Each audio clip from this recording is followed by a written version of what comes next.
What is going on, guys? Mobile Carrier News here. So I did a speed test outside the movie theater, Regal movie theater, and this is like a part 3, but outside the theater. I wouldn't really say it's like a part 3. It kind of is, but this is outside the theater.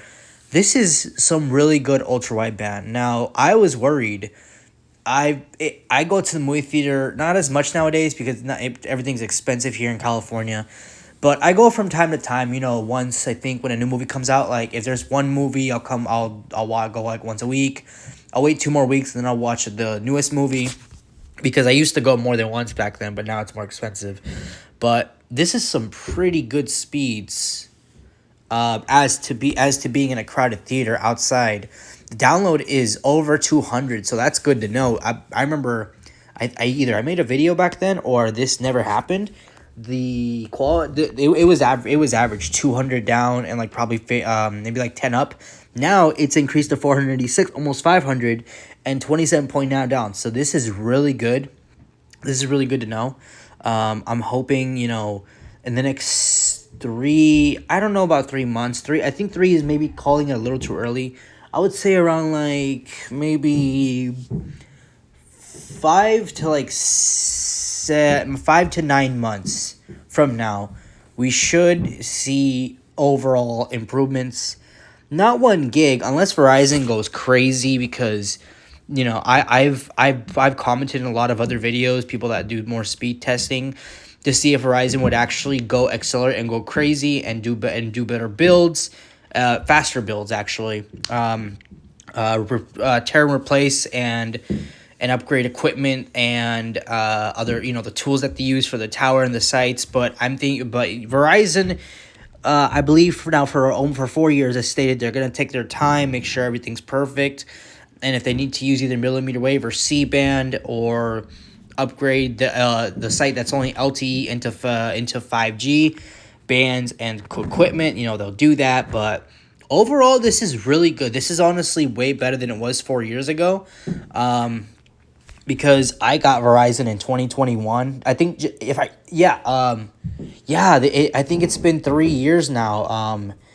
July 2021. A little over a year, or June. It could be in June or July 2021, and their LTE was not really that great.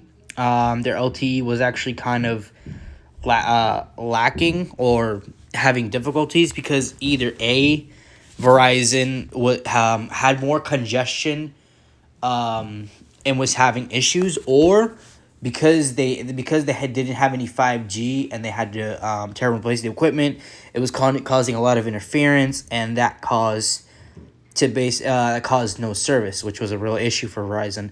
But now they can handle it really well. Now I can get 300 plus down, no problem.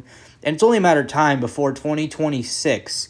I'm guessing mid-2026, early 2027 is where you'll just be seeing over 500 megabits per second down on the download speed.